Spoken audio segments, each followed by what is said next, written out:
저희 아이들하고 같이 있는데 TV에 공룡이 나오는 겁니다. 그러면서 한 아이가 공룡이 부럽다고 말을 합니다. 왜 공룡이 부럽냐 하니까 학교도 안 가고 먹기만 하고 씻지도 않아서 부럽다고 합니다. 그리고 며칠 전에 또 다른 아이가 TV에 뽀로로가 나오는데 뽀로로가 열심히 재밌게 노는 겁니다. 그러면서 아빠 뽀로로가 부러워하는 겁니다. 왜 부러우냐니까 친구들과 먹고 싸고 놀기만 하니까 부럽다고 합니다. 학교 가기 싫고 공부하기 싫고 우리 아이들의 마음이 그런 것 같습니다. 하지만 배움의 때에 배우지 않으면 어떻게 되겠습니까? 미래를 보장할 수가 없습니다. 우리가 뭔가 할 때 열심히 하는 친구들이 나중에 아름다운 결실을 맺을 수 있습니다. 그러면서 제가 그런 생각을 해보게 됩니다. 과연 우리 교회 초등부에 나오는 친구들은 자원에서 나오는 친구들이 과연 얼마나 될까? 부모에 의해서 강제로 끌려 나오는 친구들이 아마 대부분일 건데, 참 불쌍하다는 생각도 들고, 또 한편으로는 책임감이 들기 시작합니다. 왜냐하면 오늘날 학교 교육과 교회 교육이 엄청난 차이가 있습니다. 아시는 것처럼 학교 교육은 현장 중심이고 체험 중심입니다. 반면에 교회 교육은 그렇지가 않습니다. 들어야 됩니다. 좋든 싫든 들어야 되고 암송해야 되고 순종해야 됩니다. 너무나 많은 차이가 있습니다. 어릴 때부터 체험과 활동 중심으로 교육을 받았던 이런 환경 속에서 자랐던 학생들이 가만히 앉아서 설교를 듣고 선생님의 지도를 받고 그토록 외워지지 않는 성경을 암송해야 되는 게 너무너무 차이가 많이 납니다. 아이들은 믿어지지 않는 하나님의 말씀, 비이성적인 하나님의 말씀, 그 성경의 내용을 받아들이기가 힘이 듭니다. 그러나 하지 않으면 혼이 나기 때문에, 하지 않으면 안 되기 때문에 어쩔 수 없이 앉아 있습니다. 그러다 보니까 성경 공부가 지겹고 교회에서 하는 모든 활동들이 조금 부정적으로 비춰질 수밖에 없다는 것입니다. 그런데 곰곰이 생각해 보면 교회 교육 역시 활동적이고 체험적입니다. 말씀 속에서, 기도 속에서 하나님을 만나는 것, 그리고 말씀과 기도를 통해 삶으로 이어지는 것, 하나님을 만나고 하나님의 말씀대로 살아가는 것, 이것이 교회 교육의 핵심입니다. 그런데 많은 분들이 이런 학교 교육과 교회 교육 이런 차이점 속에서 어려움을 많이 겪습니다. 왜냐하면 아직까지 우리 학생들은 예수님이 믿어지지 않기 때문에, 말씀이 와닿지 않기 때문에 너무나 큰 차이를 경험하고 있는 것입니다. 하지만 우리가 학생들이 부정적으로 생각한다 할지라도 계속해서 교육을 하다 보면 언젠가는 우리 안에서 양육을 받는 학생들이 예수님이 믿어지고 그리고 그들이 하나님의 말씀대로 살아간다는 것입니다. 학교 교육과 교회 교육은 어찌 보면 비슷합니다. 하지만 큰 차이가 있습니다. 가장 큰 차이가 뭐냐면 학교 교육은 인간 중심입니다. 잘 먹고 잘 살고 성공하기 위해서, 인간답게 살기 위해서 그렇게 교육을 합니다. 하지만 교회 교육은 그렇지 않습니다. 하나님의 복음을 전해서 구원받게 하고 예수님을 믿어지는 그 학생들을 통하여 훈련을 시킵니다. 하나님 앞에 부끄러울 것이 없는 일꾼, 하나님 앞에 영광스러운 삶을 살아갈 수 있도록 그들을 지도하는 것입니다. 그래서 인간 중심이 아니라 하나님 중심입니다. 하나님의 영광을 위해 살아갈 수 있는 믿음의 그루터기로 살아갈 수 있도록 양육하는 것이 교회 교육입니다. 똑같은 교육처럼 보이지만 그 방향이 다르다는 것입니다. 그래서 교회 교육은 선생님들이 교육을 시키지만 그 안에 하나님이 역사하십니다. 성령 하나님께서 함께 해주시고 개입해 주시고 주관해 주셔서 하나님의 말씀을 믿도록 은혜를 베풀어 주시고 그 말씀에 따라 살아갈 수 있도록 하나님이 인도해 주신다는 겁니다.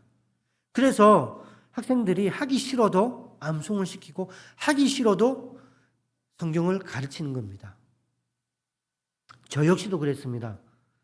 암송하기가 너무 싫었습니다. 교회 가는 것이 너무나 싫었습니다. 그런데 어느 순간 하나님이 믿어지고 그 말씀이 주옥같이 들려지는 겁니다. 그때까지 학생과 선생님들은 끊임없이 갈등하면서 싸우고 갑니다.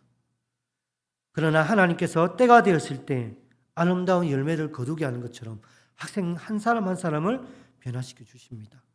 그래서 교회는 하나님의 인재가 있고 하나님의 능력이 충만한 장소입니다. 고린도전서 3장 7절 말씀을 보면 교회 안에 공동체 안에 다양한 직분자들이 나옵니다. 목회자, 교사 그리고 여러 직분자들을 언급하는데 중요한 것은 교회를 섬기는 사람, 그 사람도 중요하지만 그 사람 통해 역사하신 하나님이 가장 중요하다는 것입니다. 심는 자도 중요합니다. 하지만 자라게 하시는 하나님이 가장 중요하다는 것입니다. 그래서 우리는 하나님을 의지하고 하나님을 바라봐야 됩니다. 여러분, 많은 성도들이 기독교 영화를 많이 봅니다. 최근에 신의 악단을 보면 이런 내용이 나옵니다. 북한 보위부 간부들이 가짜 예배를 진짜 예배처럼 만들기 위해서 정말 열심히 노력합니다. 진짜처럼 만들기 위해서 성경도 읽고 찬양도 합니다. 그런데 그 가짜 예배를 만드는 과정 가운데 이들이 하나님을 믿게 됩니다. 그리고 그들의 인생이 바뀌어버렸습니다. 보위부가 어떤 사람이냐면 예수 믿는 사람을 발굴해가지고 찾아내가지고 감옥에 가두고 그리고 협박하고 고문해가지고 때로는 그들을 처형까지 합니다. 그런데 그런 사람들이 예수님을 믿게 되는 겁니다. 인생이 완전히 바뀌게 되었습니다. 그 영화의 마지막 보면 그 악단은 예수님을 믿는 그 악단 단원을 살리기 위해서 자신을 죽음에 이르기까지 내어놓습니다. 순교에 이르렀습니다. 하나님을 통해 인생이 바뀌게 되었습니다. 자신의 인생이 죽음에 이르지만 그 마지막이 하나님의 기쁨이 되고 하나님의 영원한 영광에 이르게 된다는 것입니다. 예수님을 핍박하는 사람도 있습니다. 바울처럼. 심지어 어떤 목사님은 예수는 가짜다. 성경은 가짜다. 지어낸 얘기다. 자신이 이것을 증명하기 위해서 예수님 믿기 전에 성경을 읽기 시작합니다. 혼자 공부하기 시작합니다.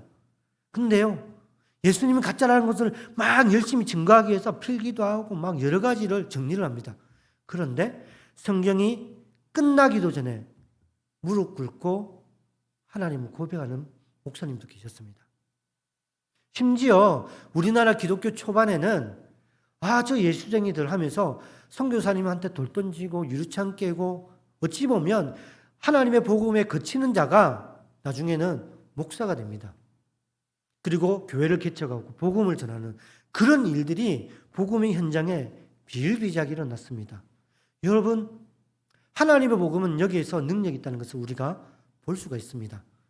전혀 예수님 믿지 않을 것 같은 어린아이가 자신의 입으로 예수님을 고백하고 전혀 교회 오면 안 될 것 같은 인물이 교회 와가지고 눈물 흘리며 회개하고 그리고 복음의 현장에서 자신을 내어드리는 그런 삶을 보면 정말 하나님이 살아계시구나. 정말 복음의 능력들을 우리가 경험하게 됩니다. 그래서 우리의 모임 가운데는 항상 하나님의 은혜가 있습니다. 우리의 모임 가운데는 항상 경험이 있고 그리고 항상 우리의 삶을 하나님 앞에 내어놓을 수 있도록 하나님은 우리를 주관해 가십니다. 그래서 우리는 항상 모일 때마다 하나님을 의지해야 되는데 특별히 성령 하나님을 의지해야 됩니다. 성령께서는 우리에게 믿음을 주시고 우리에게 지혜를 주셔서 말씀을 깨닫게 하십니다. 우리가 누구인지 분별할 수 있도록 명철까지 허락해 주십니다. 여러분, 다윗이 큰 죄를 짓게 됩니다. 그리고 하나님 앞에 회개를 하며 하나님 앞에 철저하게 자신을 내어놓는 시간이 있습니다. 시편 51편 말씀이 대표적인 말씀입니다. 시편 51편 11절 말씀을 보면 다윗이 주의 성령을 내게서 거두시마소서라고 하나님 앞에 간구합니다. 여러분, 다윗이 하나님 앞에 섰을 때에 우리는 대단한 사람이라고 생각합니다. 그러나 그도 역시 인간이었습니다. 두려워하고 하나님 앞에 범죄한 인간이었습니다. 다윗이 다윗답게 살 수 있도록 하나님이 성령께서 역사하셨습니다. 여러분, 오늘 본문에 등장하는 베드로와 요한 역시 그렇습니다. 얼마 전까지 예수님이 잡혔을 때, 예수님이 십자가 달렸을 때 이들의 행적을 살펴보면 그들은 정말 비굴한 인생을 살았습니다. 도망쳐버렸습니다. 특히 베드로는 부인해버렸습니다. 그런 인물이 성령을 경험한 뒤에 전혀 새로운 인생을 살아갑니다. 오늘 우리가 읽었던 본문 사도행전 4장은 크게 세 가지 내용으로 구분할 수 있습니다. 그 첫 번째 내용은 사도인 베드로와 요한이 공의 앞에 서서 변론하는 장면이고, 두 번째 부분은 이들이 공회에서 풀려난 뒤에 다 같이 한 마음으로 기도하는 장면입니다. 그리고 마지막 세 번째 장면은 한 마음과 한 뜻으로 모든 물건을 통용하는 내용입니다. 저는 이 내용들을 통하여 함께 말씀을 나누는데 우리가 하나님을 쫓아간 인생이 되어야 한다. 그럼 어떤 인생을 살아갈 수 있는지 그 내용을 중심으로 한번 살펴보겠습니다. 오늘 내용은 첫 번째 내용을 살펴보면 베드로와 요한이 복음을 전했습니다. 그리고 공회에 잡혀갑니다. 잡혀간 이유가 특별하지 않습니다. 본문 2절과 3절 내용을 보면 사도들이 복음을 전했는데 그 근처에 누가 있었냐면 사두개인들이 있었습니다. 제사장들, 그리고 사두개인들, 그리고 그 주변에 있는 율법학자들. 근데 사두개인들은요, 부활을 믿지 않습니다. 내세사상을 믿지 않습니다.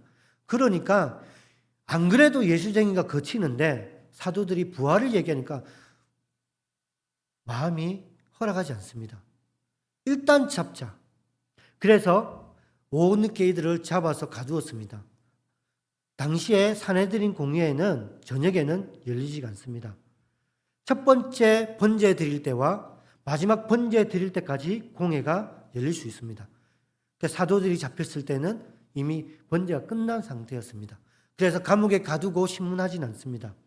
그리고 그 이틀날 공회가 개회가 됩니다. 공회는 약 70명에서 72명의 공회원들이 모여서 의논을 하고 그리고 재판을 합니다. 대제사장이 재판장 역할을 합니다. 의장 역할을 하고 있습니다.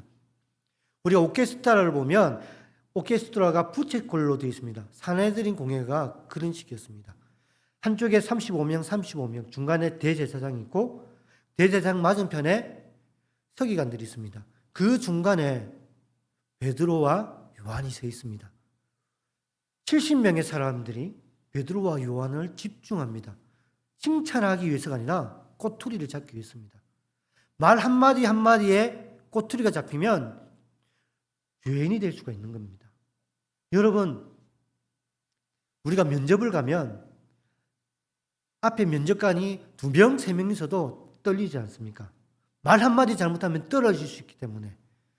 그런데 35명, 70명이 집중하며 자기를 쳐다보고 있습니다. 그 죄를 찾기 위해서입니다. 두렵고 떨리는 상황 속에 놓여져 있습니다. 얼마 전까지 베드로가 정말 위기 가운데 그는 본능적으로 예수님을 부인했습니다. 그러나 이제는 전혀 다르게 예수님의 복음을 전하고 변론을 합니다. 그런데 여기에 우리가 눈여겨봐야 할 구절이 있습니다. 8절, 성령이 충만하여. 베드로가 담대하게 하나님의 복음을 전하고 변론할 수 있었던 것은 성령이 충만했습니다. 그리고 그 모든 변론을 들었던 공의회 의원들이 혐의 없음으로 이들을 풀어줍니다. 여러분, 우리가 성도가 성도답게 살아갈 수 있는 것, 그리스도의 증인으로 살아갈 수 있는 것, 그것은 내 능력과 내 힘과 지혜와 명철이 아니라 성령의 은혜라는 것입니다. 사도행전 1장 8절 말씀을 보면 증인의 조건이 나옵니다. 여러분, 증인으로 살아가는 조건은 내가 헌금을 많이 하고 성경을 많이 암송하고 외모가 출중한 게 아닙니다. 오직 성령입니다. 오직 성령을 통해 우리가 그리스도의 증인으로 살아가는 겁니다. 베드로는 예수님과 함께 3년 6개월 동안 동고동락했지만 그 마지막은 배반이었습니다. 하지만 마가의 다락방에서 성령을 강력하게 임재한 이후, 강력하게 경험한 이후 그는 증인으로 살아가고 있는 것입니다. 그래서 베드로는 담대하게 복음을 전했고 그 담대한 복음을 들었던 사람들은 예수님을 믿게 되었던 것입니다. 그래서 우리가 살아가는 삶의 현장에 성령이 충만해야 됩니다. 많은 분들이 고민을 합니다. 왜 내가 살아가는 삶의 현장에는 공고함이 있을까? 왜 내가 살아가는 삶의 현장에는 감사가 없고 기쁨이 없을까? 왜 나는 힘들게 살아갈까? 왜 나는 감사가 없을까? 이런 고민을 하며 살아가는 분들이 많이 있습니다. 하지만 여러분, 우리 안에 항상 함께 하시는 성령을 바라보시기 바랍니다. 우리의 행복의 근원이 어디서 나옵니까? 우리의 감사의 근원이 어디서 나옵니까? 행복과 감사의 근원은 세상에 있는 것이 아니라 하나님께 있습니다. 우리가 성령을 의지하고 성령을 바라보고 성령을 힘입어 말씀을 읽어보면 말씀 속에 위로가 있고 평안이 있습니다. 그래서 우리는 삶의 현장에서 성령을 의지해야 되고 성령을 쫓아가야 됩니다. 그리할 때 내 삶에 기쁨이 있고 고백이 있을 줄 믿습니다. 여러분, 신의 약단을 보니까 막 중독된 것처럼 광야에 대한 찬송이 계속 흘러나옵니다. 부르기는 힘듭니다. 부르기는 힘들지만 계속해서 머리와 마음속에 맴돕니다. 그래서 이 곡을 지었던 그 작곡자의 간증을 듣게 됩니다. 여러분, 이 곡이 그냥 나온 게 아닙니다. 광야 같은 자신의 삶의 현장에서 이 곡이 흘러나옵니다.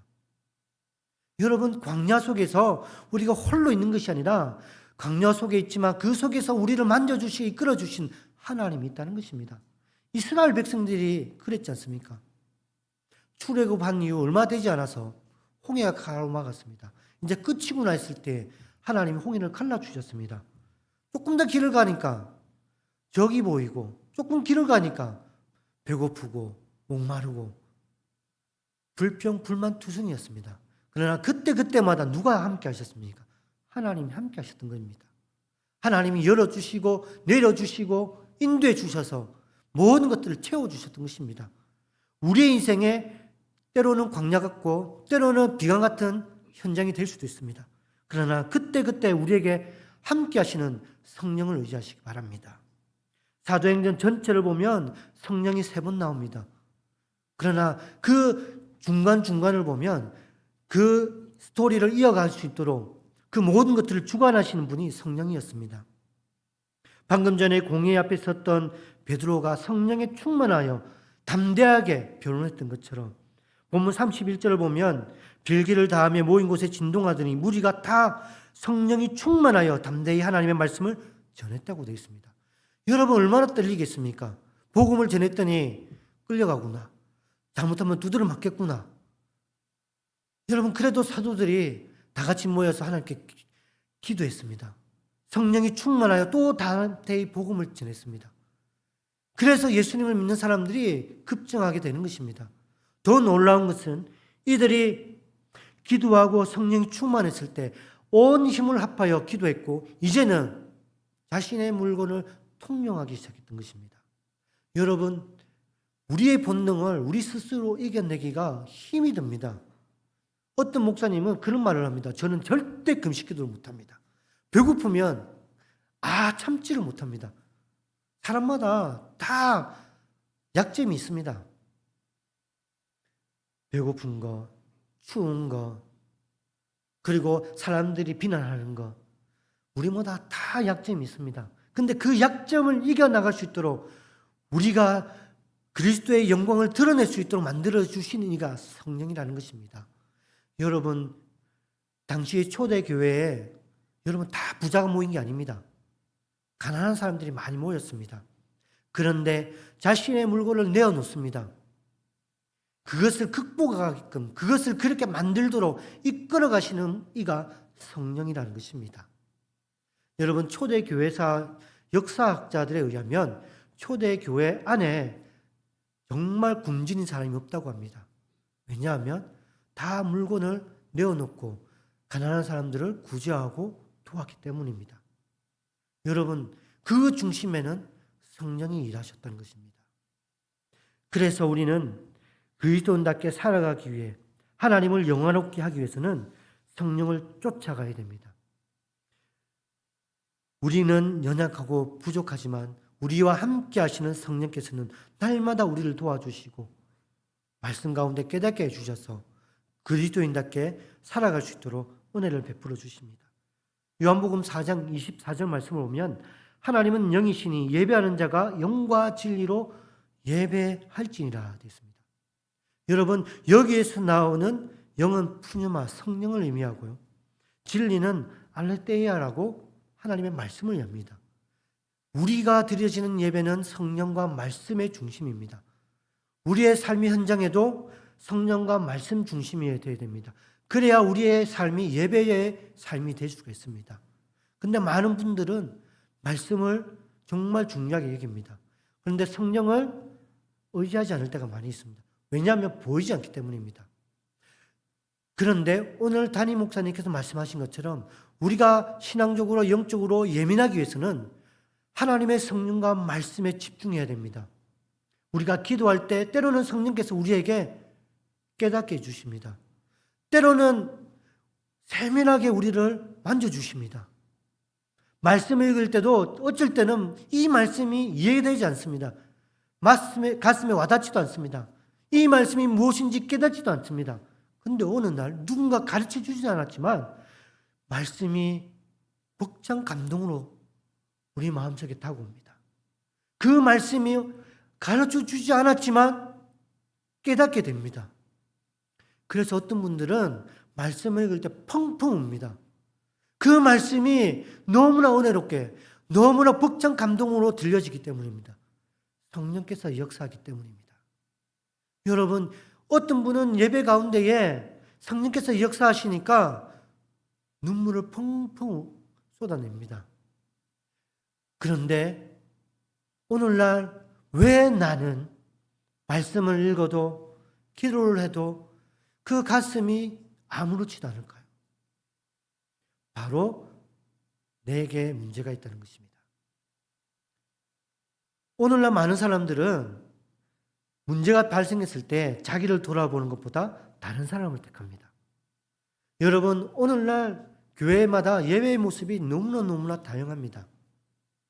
그래서 오늘날 교인들은 내 교회라는 의식이 없습니다. 자신이 맞는 교회를 찾아가는 그런 시대가 되어버렸습니다. 특징이 있는 교회, 예를 들어서 제자훈련 잘하는 교회, 50 찬양 잘하는 교회, 이런 교회들 특징이 있는 교회마다 사람들이 찾아갑니다. 그래서 수평이동이 너무나 자연스럽게 이루어지고 있습니다. 그런 시대에 살아가고 있습니다, 우리가. 그런데 정말 그런 교회에 찾아갔을 때에 거기서 하나님 만나냐는 것입니다. 만나지 못할 때가 비일비재합니다. 오늘 내가 섬기는 교회에서 하나님 만나지 못하는데 다른 교회에서 만날 수 있다는 것 보장을 아무도 못합니다.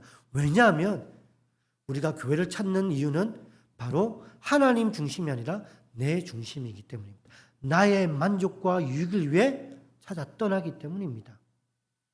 그런데 지금 내가 하나님을 만난 예배, 하나님을 만난 그 교회에서는 여러분 뭐라 해도 그 교회에서 떠나기가 힘듭니다.